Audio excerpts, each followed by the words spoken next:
Welcome, everyone. Thank you for coming. I'd specifically like to thank Ricky from LatinX and Natalie from Whitman at Broad for organizing this session. We're really excited to have Dr. Jimenez here today. So today's talk is examining how exposure to nature may influence Alzheimer's disease and related dementia, and the differential impact by race and ethnicity. I'm off to a great start.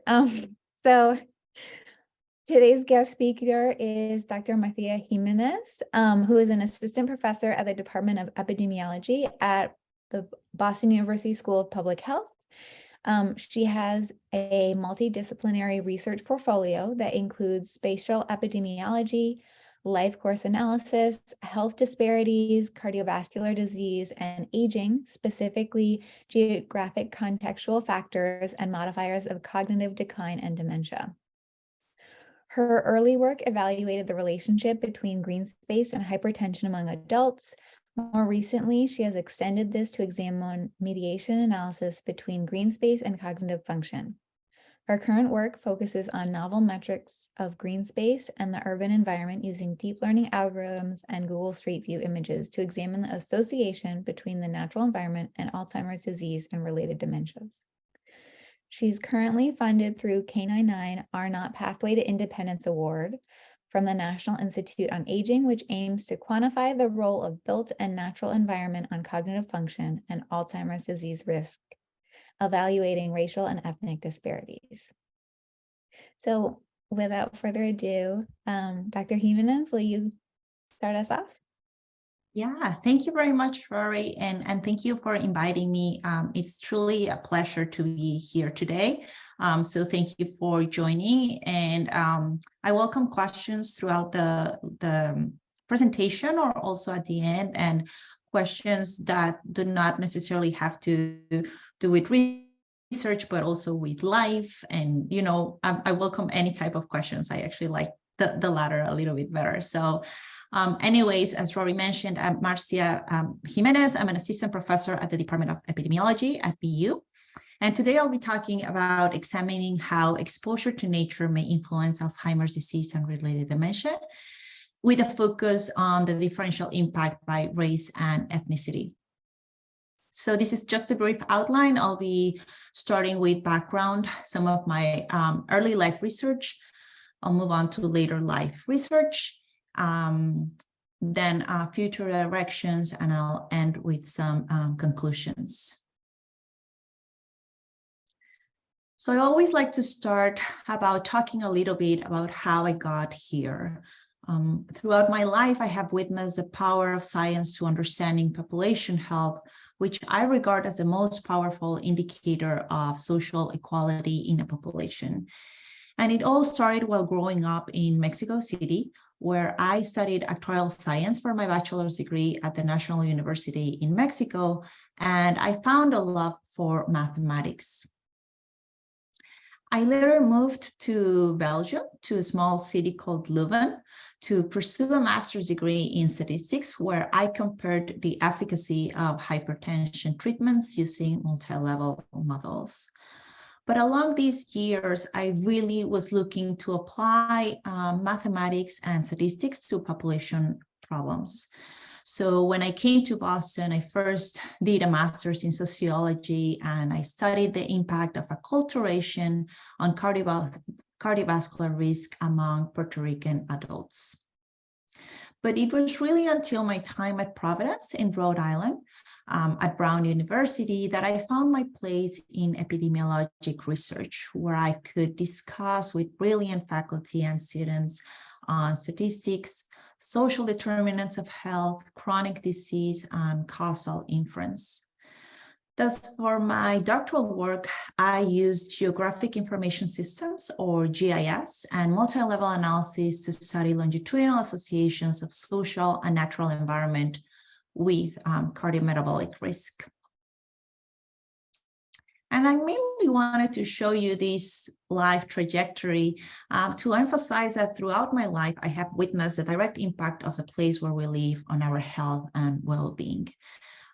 So for example, in Mexico, people spend hours in dense traffic commuting between multiple jobs, while in Belgium, people's commute to work was a short bicycle ride. So increasingly, living a long, healthy life does not only depend on the food that we eat or the exercise that we do, but also on the actual geographic location of our home. And while preparing for this talk, I thought how to illustrate my research interests, and I think that this slide is a good representation. My research is built around a life course perspective. I aim to study how does a place where we live shapes our health and well-being, dissecting the underlying mechanisms and the differential impact that these may have globally, and of course, all within the framework of racial and ethnic disparities. So my work focuses on the ecological model, which you may know, which states that geographic contextual factors influence health by influencing choices and behaviors that may produce long-term effects. So we are perhaps more aware of the effect of individual characteristics on our health, such as our age, our sex, our BMI, genetic risk factors, etc. But our health is likewise impacted by higher order determinants, such as access to healthy food, the natural environment, the neighborhood socioeconomic status, and the noise and air pollution that surrounds us. And for this talk, I will focus on the natural environment. So let's start with some definitions. What do I mean by natural environment? We define it as a natural vegetation, green space, or greenness surrounding the living environment. And green space has been associated with several benefits in health and well-being. For instance, in terms of cardiovascular risk factors, green space has been associated with lower blood pressure, lower risk of diabetes and obesity. If we look at health behaviors, it has been associated with higher physical activity and social connection. When we look at pregnancy outcomes, greenness is associated with lower risk of low birth weight, better mental health, improved cognition, and lower risk of mortality. And for this talk, I will focus on cognition. So there have been some theories suggested to explain the benefits of green space on brain health. The first is the attention restoration theory, which states that spending time in nature has a direct restorative effect on cognition, such that natural environments invoke a sense of fascination, of being away, that may result in the replenishment of directed attention, such that people can concentrate better after spending time in nature or even looking at scenes of nature. And I actually invite you to do an experiment of one. When you're working or where you're studying, please go outside and spend just a few minutes in nature and see if that changes your cognition level. So the stress reduction theory states that nature scenes activate our parasympathetic nervous system in ways that reduce stress. And particular landscapes, especially grasslands with clusters of trees, if you think about it, tended to provide human beings with opportunities for gain and places of refuge for safety. And the idea is that nature contact evokes a positive effect in those undergoing stress, which blocks negative thoughts and feelings. But in addition to exert direct influence on brain development, green spaces might also have indirect impacts mediated by other factors. So for example, green space often has lower levels of traffic-related air pollution and noise. We talked about how people living in proximity to green spaces or in greener areas may be more physically active. And furthermore, green spaces are postulated to increase opportunities of social connection and reduce stress. And I just wanted to emphasize that it's important to note that these mechanisms may have a number of possible modifiers, such as perceived safety in the green space, our gender, our age, our race and ethnicity, right? And the socioeconomic status. And more on this, I'll talk about more of this later. So let's begin. During my postdoctoral studies at Harvard, I was interested in studying the association between green space and children's cognition. And I had the opportunity to work with an amazing team at Project Viva, which is a pre-birth cohort that enrolled pregnant women during 1999 to 2002 in Eastern Massachusetts. And they followed the offspring throughout their life course. And they measured neurodevelopment at early childhood or around 3 years of age, and also at mid-childhood or about 7 years of age.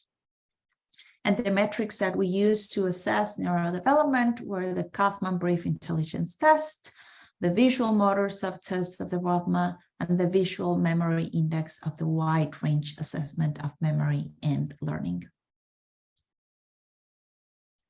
So what we did is that we had participants' addresses throughout the life course, and we geocoded the addresses since birth through mid-childhood, which basically means that we assigned a latitude and a longitude to each residential address throughout time.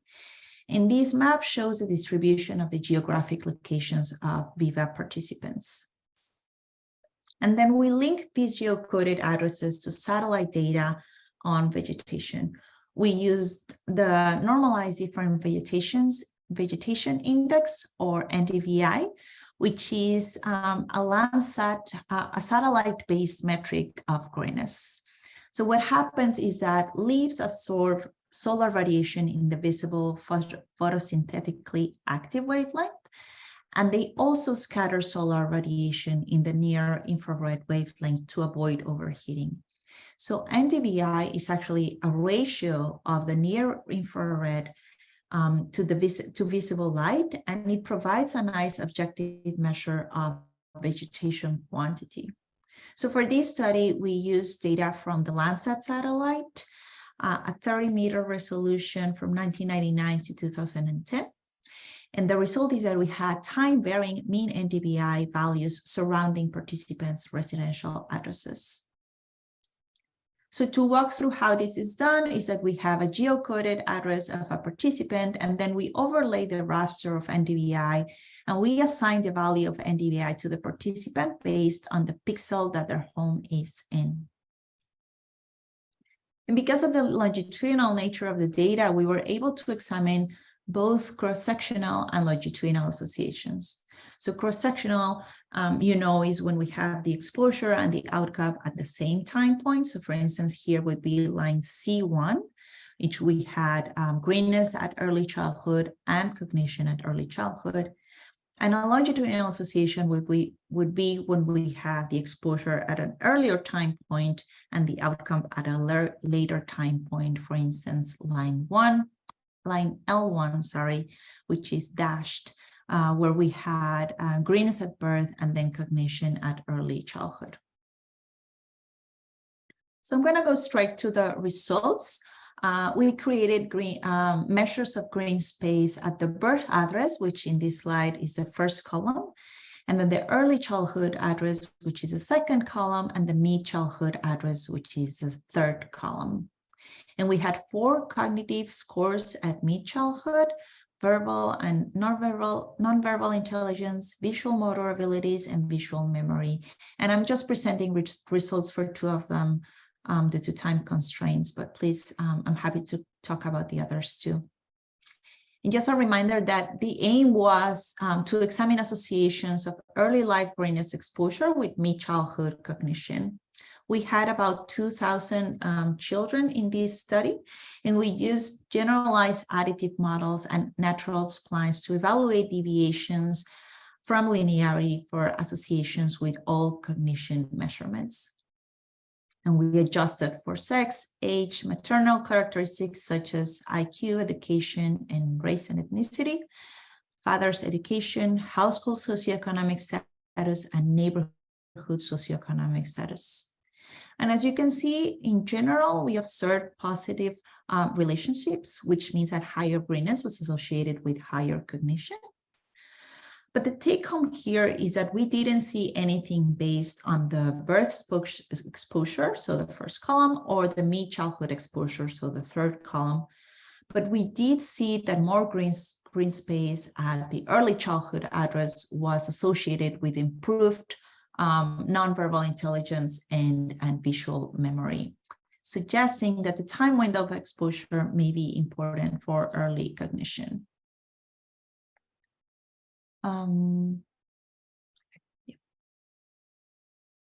And we wanted to take this a bit further. So we were interested in evaluating what we call greening interventions across the life course. So in a different project, also with Viva, we used inverse probability weighting of marginal structure models to estimate the effect of interventions. And given our previous findings suggesting that early childhood was a sensitive period, one of the interventions that we were interested in exploring was whether somehow ensuring maximum greenness only in early childhood versus minimum throughout all intervals was associated with fewer neurobehavioral problems. So I'm not gonna bore you with formulas, but this is just to show that contrary to our previous analysis in which we analyzed only one time period at a time, in here we are actually considering the trajectory of exposure. For instance, the denominator is a probability of living in the child's ith quartile of greenness exposure, meaning if the child lived on quartile 4 of greenness exposure at time t, conditional on the child remaining uncensored throughout t, and the child's history of greenness exposure throughout t minus 1. And the numerator, as you can see, is the same as the denominator, but without conditioning on the child's compounder history. And this was done to stabilize the weights. So the interventions that we tested, I'm a visual person, so it's easier for me if I look at it in a graph. So it would graphically look something like this. The first intervention is a maximum greenness exposure at all time points versus minimum. And the second is the red line, maximum greenness only at early childhood versus minimum throughout all intervals. And our outcome was assessed in mid-childhood or around 7 years of age, where we had executive function and behavior assessed using the behavior rating inventory of executive function and the strengths and difficulties questionnaire. So as you can see from this diagram, executive function skills include self-monitoring, task initiation, task completion, etc. So results of the effects of maximum versus minimum greenness at all time points did not suggest associations with mid-childhood outcomes. However, estimates of maximum greenness only in early childhood versus minimum suggested a beneficial association with mid-childhood strengths and difficulties questionnaire, suggesting lower neurobehavioral problems. So moving on to later life research, during my postdoc, I applied for a K99R00 award to study these associations later in life. So moving on the life trajectory, for this project, we focus on the association between geographic context and cognitive health in older adults. And this grant was awarded by the National Institute of Aging to examine the association between surrounding residential greenness and Alzheimer's disease and related dementia. So for this study, we used data from the Nurses' Health Study 2, which began in 1989 with 116,000 female nurses aged 25 to 42. And they were originally from 14 states, but as you can see, they have moved throughout the United States and now they are nationally representative. And we have biennial addresses that have been geocoded from 1989 to 2017. And then in 2014, the nurses were invited to complete a cognitive test, and about 40,000 of them completed the test.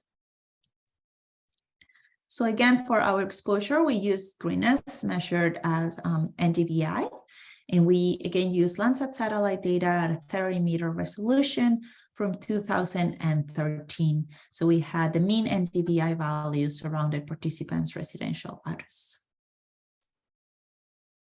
And for our outcome, we had the Cox state battery, which has been established in previous studies and has been shown to be a sensitive indicator of early cognitive deficits and Alzheimer's dementia. And based on previous research, we created 3 composite scores. The first was a psychomotor speed attention composite. The second was a learning and working memory composite. And the third was an overall cognition composite, which was a mean of the Z-scores for all the battery elements. And of course, higher scores indicated better cognitive performance. So again, going straight to results, we saw that in models adjusted for age and race, higher green space exposure was associated with higher scores on the psychomotor speed attention composite and on overall cognition. And further adjustment for childhood, adulthood, and neighborhood socioeconomic status did not attenuate these associations, and the results remained virtually unchanged. And we also observed that green space was associated with higher scores on the learning and working memory composite, but this association did not reach statistical significance. And because of the rich data that we have in the nurses cohorts, we were also able to explore the potential mechanisms through which nature might affect cognitive health.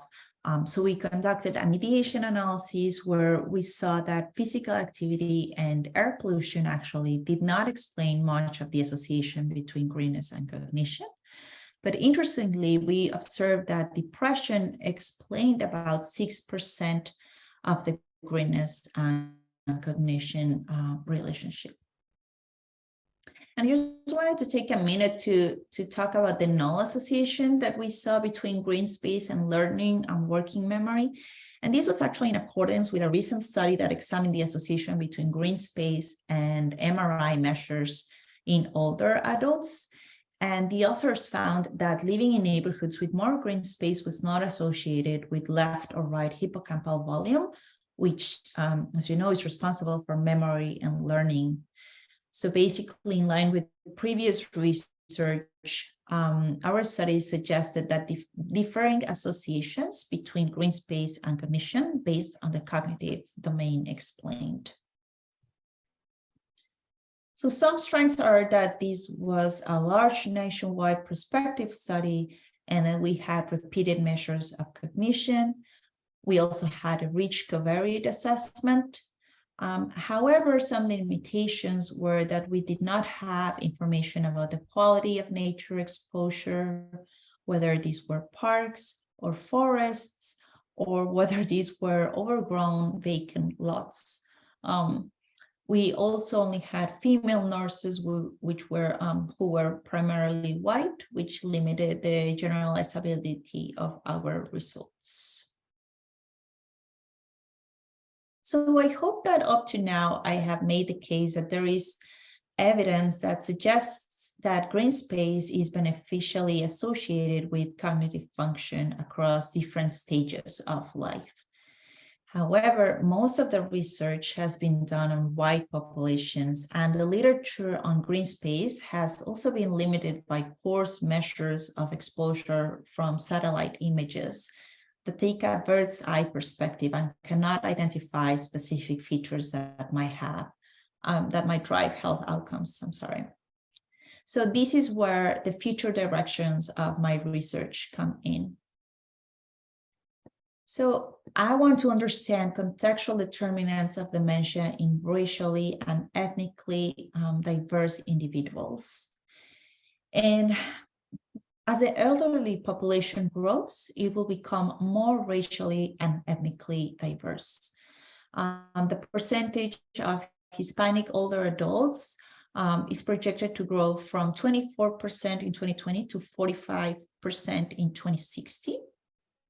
We also know that there is a higher incidence and prevalence of Alzheimer's disease and related dementia in Black or African American and Hispanic or Latino adults compared with white adults, but we have few ADRD or Alzheimer's disease and related dementia sources with substantial racial and ethnic diversity to describe how risk factors may differ by race and ethnicity subgroups. And then on the other hand, we also know that environmental factors such as green space, right, that are ubiquitous and can be modified, they may benefit brain health. However, Black and Latino individuals actually experience lower access to green space.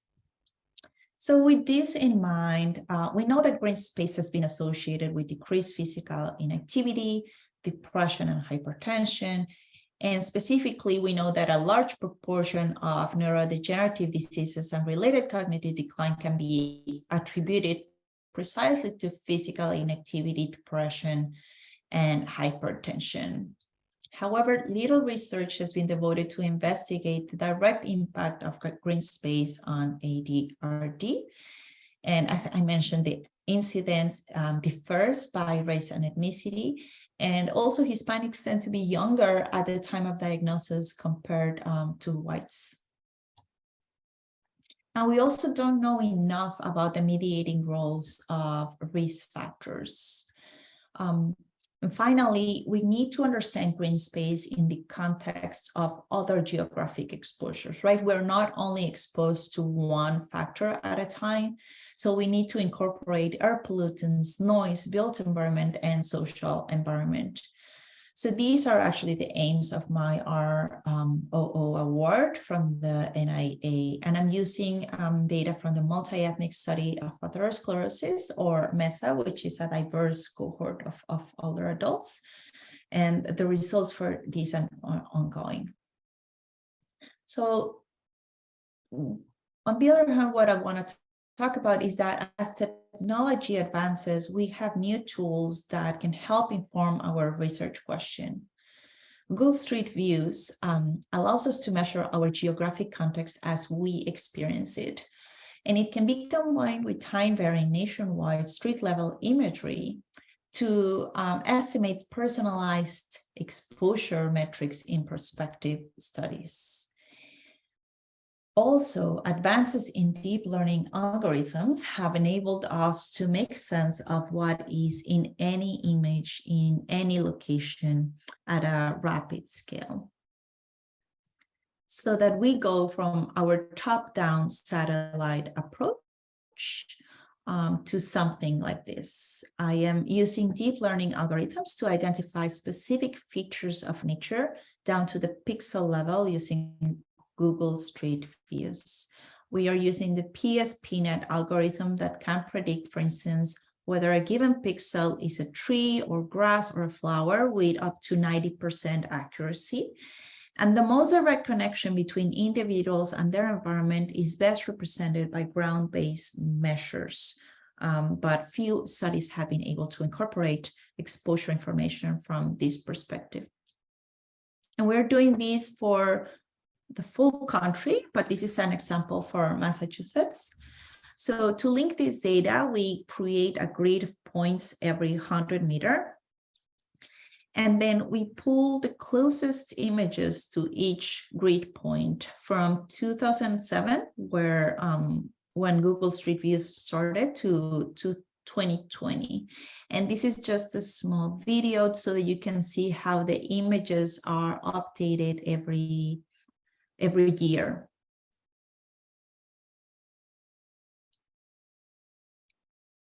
So we have downloaded maybe more than 300 million images of Google Street Views. And for every location, we pull 4 images for the 4 orientations. And then we process these images using deep learning algorithms and categorize each item in the images. so that at the end of the day, what we get are percentages of total trees, plants, grass, flower, water, you name it. And we're going to link these exposures to participants to look at Alzheimer's disease and related dementia. And we're also very interested in sharing these data in other studies. So we have about 150 different classifications from each grid point. And I wanted to briefly present a recently published paper using these novel metrics in association with sleep, which is also a risk factor for Alzheimer's disease and related dementia. So for this study, we also used data from Project Viva. So I'm not going to go again through what Project Viva is, but I will say that in early adolescence, participants completed at least 5 days of wrist actigraphy. So we have very objective metrics of sleep. We had sleep duration, efficiency, and time awake after sleep onset, or WASO, derived from actigraph data. And then for Google Street Views, we had metrics linked to residential addresses during 2007 to 2010, which represented mid-childhood, and then from 2012 to 2016, which represented exposure at early adolescence. So these 3 rows are the 3 metrics that we had, just to orient you. Higher scores for sleep duration are better sleep, higher scores for sleep efficiency are better sleep, but higher scores for WASO are actually worse sleep.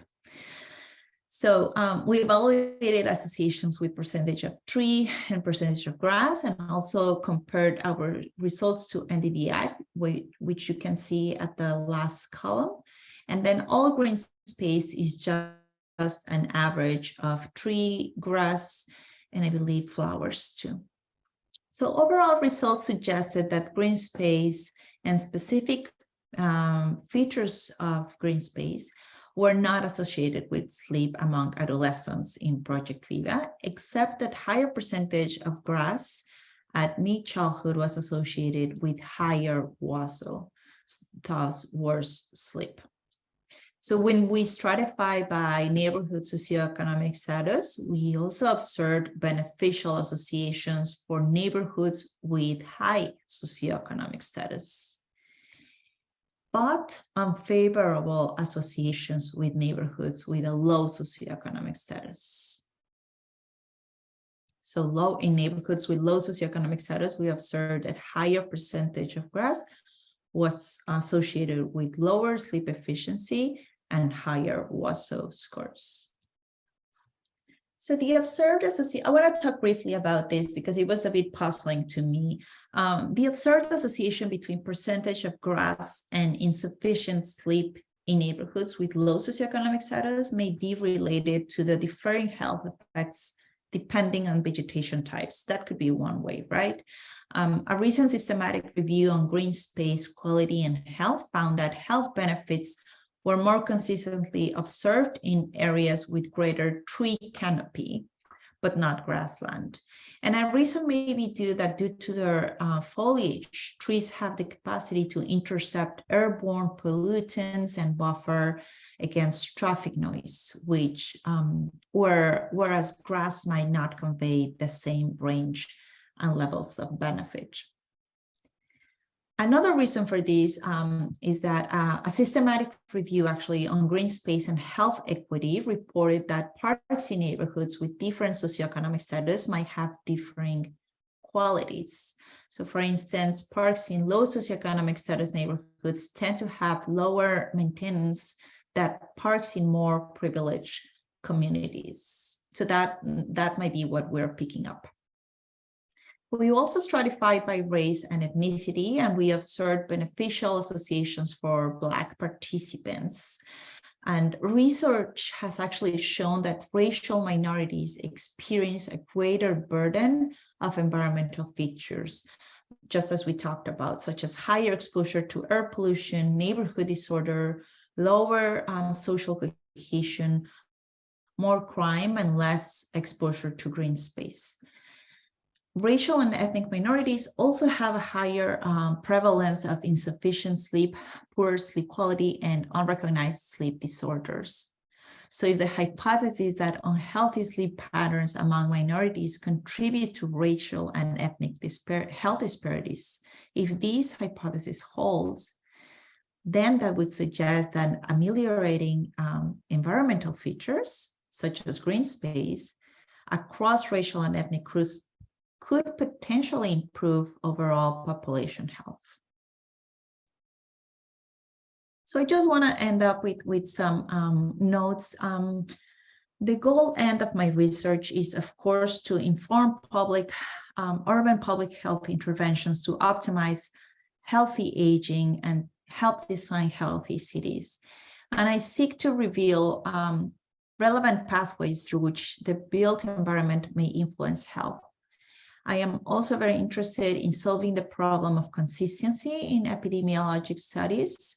This is to answer the question, can we define our exposure as it is operationalized in our analysis with enough clarity and specificity so that we can intervene on it? And with the work with Google Street Views, I think I can do that, as opposed to NDVI, where I could just say higher NDVI is good for you, but that doesn't really mean anything. If I could translate that into more trees or more grass area, that's a different scenario. And last but not least, I wanted to mention that I was recently awarded an Alzheimer's Association research grant to promote diversity. And this work will expand exposure not only to green space, but also to ambient temperature and noise in a racially diverse population. In this grant, I'll be using data from Kaiser Healthy Aging and Diverse Life Experiences, or the CANTLE cohort, and the Study of Healthy Aging in African Americans, or the STAR cohort. And I'm very excited about this new collaboration.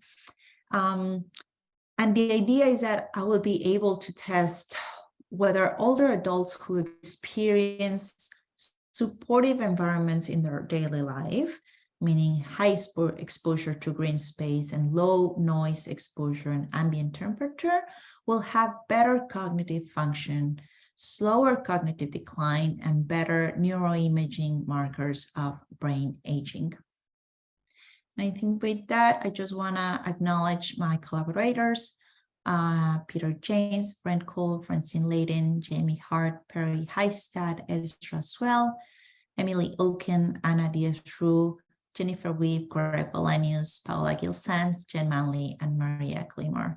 That's my email if you're interested in chatting more about collaborations or about anything in life. And I'm happy to answer any questions.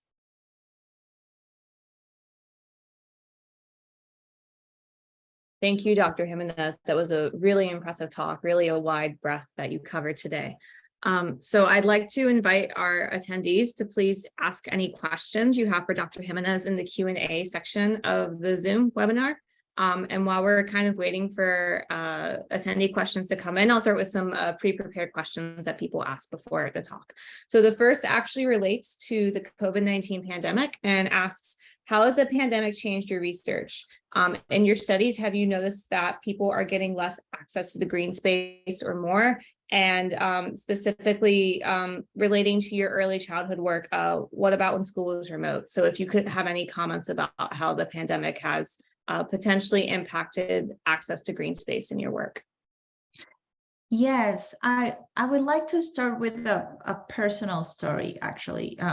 So I am married and I have two little girls at home. By the time when the pandemic started, one was 6 months old and the other one was 3 years old. So my husband and I were, as the rest of the world, a bit too stressed during that time. We were trying to balance full-time jobs and taking care of our little ones. And I just couldn't deal with it very well. So I started going for walks by myself, and I live in a very green area, which I never thought would be meaningful until I started doing this type of research. And I honestly noticed the change in myself. The stress would just come down almost immediately. Breathing fresh air, seeing the trees and how they wave, to the air, it was just immediate. So I saw the benefits for myself, and that was during the pandemic. So that changed my life. Basically, I started running, and I haven't stopped. So it's just something that I do now, not only when I'm stressed, but also, like I said, I was inviting participants to go outside and see if they can focus better. I also do that when I have work and I cannot focus. I go outside, I see the trees, and it's really not more than 5 minutes. Sometimes I come back and I'm super efficient at whatever I'm doing. So that was on a personal note. On a more scientific note, there's been some research published by my colleague Peter James and his team that had shown that higher access to green space was also associated with lower incidence of COVID. So I invite you to read that paper. Sorry, I missed the last part of the question. The last part was talking about when school is remote, because I think the thinking behind this question was a lot of access to green spaces by kids might actually be when they're in school. And so when they're at home, like you said, if their parents are stressed and they you don't want to go outside because of the pandemic, that could restrict their green space. So any comments about how remote education might have impacted kids' access to green spaces? Yeah, the only comment that I would have, and I'm actually not very familiar with this area of research, so I just want to take this with a grain of salt, but there is some evidence that green space exposure also through, a screen could be good for you. So even looking at an image of green space could be beneficial for your cognition. So that's the only comment that I would. So it's not, it doesn't require for you to be actively outside in a green space, but you can merely be looking throughout the window or a green or an image, and that could potentially benefit. Well, it's a really interesting point. Thank you for sharing that.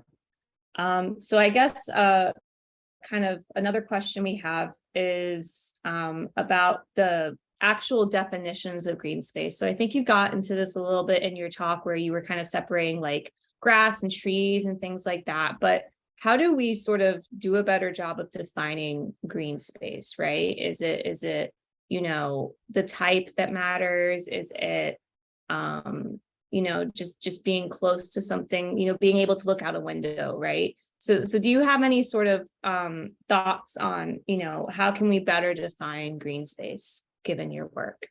Yeah, the answer that I gave might not be sufficient, so I apologize in advance, but I think it's actually depending on which health outcome you're interested in studying, right? So if we're looking at depression, maybe what we were just talking about, maybe just seeing green space might be enough. So our definition of green space could be maybe less specific because we just need to see some green space. But if we're looking at blood pressure, then the definition might change because the exposure to green space that might be associated with lower blood pressure might be to actually go outside and be in a green space. So that's where we start talking about, okay, it's not only trees, but I need a path to walk through there, right? If we're thinking that the mechanism is physical activity, and I need to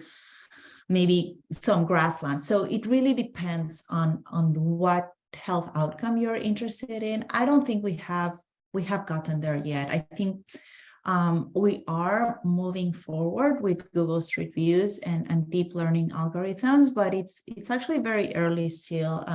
I'm focusing on mental health and brain health, but I couldn't tell you more about diabetes, right? So I think it's slowly improving, but we're getting there. Just stay tuned.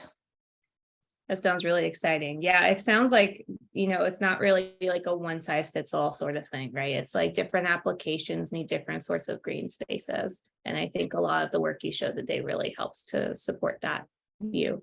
On a more practical note, so I'm actually a computational scientist. So when you were talking about your Google Street View processing part, I got really interested because you mentioned that you downloaded like hundreds of millions of images and then had to run them through this machine learning algorithm. And so I was wondering about the practicality of that, like how easy or hard is it to process that many images? And do you feel like this image processing is at all sort of an obstacle in your research? Like would you like to do more with this, but maybe the current image processing and storage techniques that are available are sort of not allowing you to use all the images? Yeah, that's a very good question. So by the time I started running these images, I was still at Harvard. So we had access to the Harvard Medical School cluster system, right? So I was lucky in that sense because I would have not been able to do that. So we were using like hundreds of CPUs, and we had a computer scientist help us to run the algorithm on a loop so that it would download an image and run it and save the output. And we were also interested in the image itself with the output, like with the different colors, with the different classifications, which was bigger in size than the original image. And then also this CSV output, which had, each of the percentages for each of the 150. So it just started increasing exponentially, like it just got very complicated very fast. And I don't think I would have been able to do that without the equipment that we were fortunate to have at Harvard. Now I have it at BU, but speaking in terms of equity, that also says something, right, about other universities, other researchers, and maybe also talks about further collaboration. So now that we've done all this work, it was, like 300 million images. We want to do more than what we're doing with that output, right? So what we're looking for now is collaborations with other cohorts, other health outcomes, because I don't want it to just stay in this grant that I got. I wanted to be able to expand more on it. So that's what I'm doing right now. The Alzheimer's grant that I mentioned is also using this output, and I'm starting to work with other faculty and students. But it got very, very, I guess, going back to your question, sorry, it got very complicated very fast. And I don't think I would have been able to do that by myself. I needed a lot of help, a lot.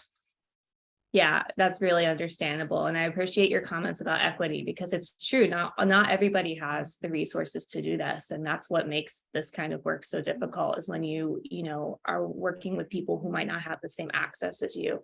And that kind of inspired me to also think about potential limitations of Google Street Views. Excuse me.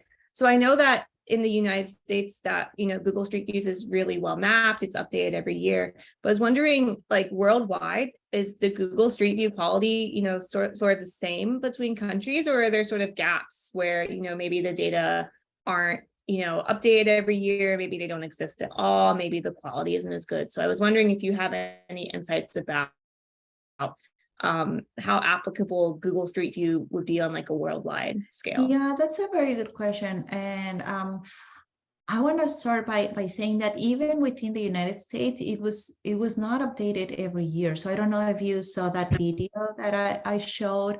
There is one year in particular in which we have so much missing data. So that's what I'm dealing with right now, whether we are willing to assume that the environment did not change in, maybe in 1 year. So we're dragging along the data from the previous year or the year after that, or maybe 2 years, or maybe 3, or like, how long are we willing to assume that the environment didn't change so that I don't get missing data? And I haven't evaluated that in other countries, but as I mentioned, I'm originally from Mexico, and that's definitely something that I would like to do, because this type of research is unfortunately limited in countries in Latin America, such as Mexico. So that's definitely a next challenge for me. Yeah, that makes sense. That also made me think of another question, which is how does the machine learning algorithm do when it's looking at photos that are from different seasons, right? Because like not all the Google Street View images are taken like in the spring and the summer when things are like, you know, sunny, right? Like maybe it's autumn and there's leaves falling off the trees. It's still able to tell that like if a tree doesn't have leaves, it's a tree. And if the grass isn't green, that it's a grassy area, or does it, you know, and those, how does it handle those cases? So I don't think the algorithm handles it itself. I think we would need to handle it on the analysis, right? So for each image, we have the date that it was taken, and we also have like who took the image. So Google, you know, with their streetcars, those images were more standardized, and I think throughout the first years, they were only using images taken by Google Street View cars. So in a way, they would go do their rounds at a certain time of year. So I can be less stressed about the difference in the time of year for those. But then as the years passed by, they started uploading also images taken from other individuals or private. So I need to consider that too, because that might, you know, those might have been taken throughout winter, what you're saying. So I have ways to correct for that in the models with, you know, either the date, or I can do maybe season and adjust for season in the model, but the algorithm itself wouldn't do that.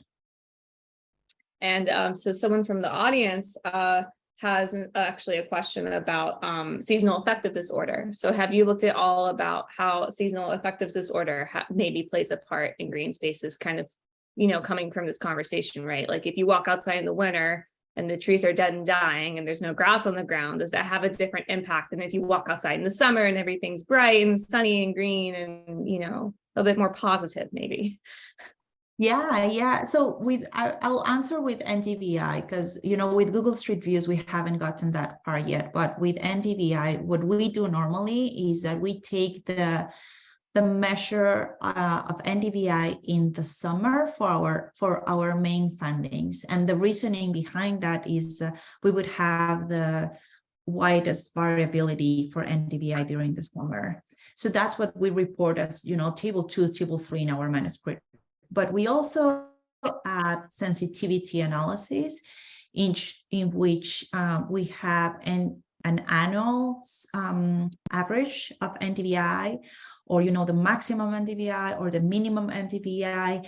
And we normally don't see that much of a difference, because, you know, for satellite data, I have that every 13 days, or, you know, so I could do that. I could look at NDVI in winter, and that's what we do. But we normally include it at as a sensitivity analysis, and the results normally remain the same.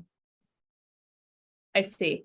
Okay, so we're kind of getting near the end, and I kind of want to wrap up with one last question. And this is a sort of a personal question, and it has to do with some of the conversations that are going on about building more affordable housing, and specifically thinking about this new MBTA communities proposal, where all the communities that have accessibility to the T, whether it's adjacency to a T station or the bus, are basically required to build certain amount of units of affordable housing.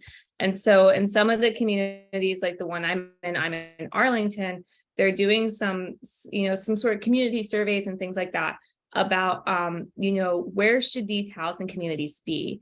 And one thing I've seen that Arlington has actually openly asked is, should these communities be adjacent to green spaces? How much, you know, how much sort of emphasis should we put on when we're building these new units to put them towards green spaces? So I was wondering if you could comment in general on how your work has maybe made you think about how we should be really building housing around green spaces. Because I think back to when you were telling your story about how You live in a green area, and it wasn't really till you had a personal experience that you realized how nice that was to be accessible. And so I wonder if a lot of people tend to put that priority way back in their mind, and maybe we should be doing a better job of making that more of a priority. Yeah, I have so many thoughts that I don't know where to start. So I guess the first thing that I want to mention is that there is a lot of evidence that green space can benefit communities of color more than others, or communities of lower neighborhood socioeconomic status. So that's what I would say first. If we're going to prioritize green space in certain communities, I would go for these disadvantaged communities, right? And really look at those and try to intervene by adding more green space exposure in the way of more trees, more grass, whatever, however you can do it, but do that, because that will also reduce health inequities overall. Also, in terms of climate change, right? There is another area of research that shows that tree canopy can reduce the temperature by so many degrees. And that's, in the middle of summer, that's where you really want to help people, especially disadvantaged populations. So that's the other comment that I had. And finally, talking about families, right? Like two of the studies that I mentioned today both suggested that early childhood, so around 3 years of age, is a sensitive period of exposure to green space that could benefit mental health or brain health years after they had been exposed. So that's also something that maybe we should consider. So families with little children, disadvantaged communities, that's where I would prioritize exposure. If we're going to start, I mean, of course, the idea is to just increase green space exposure for everyone, but that's probably where I would start. I don't know if that answered your question. It did. That was a really good answer. Yeah, because I think when you think about this in such a general way, it can be difficult for people to understand why this is so important. But if you start to give these really specific examples of communities that could help, I think that helps people really make this more of a priority. I know it did for me today. So again, Dr. Jimenez, I really want to thank you for a really exciting, engaging talk. I'd like to thank the audience for their attention and for attending. And I think we're going to stop the webinar here. So thank you again. Thank you very much, everyone.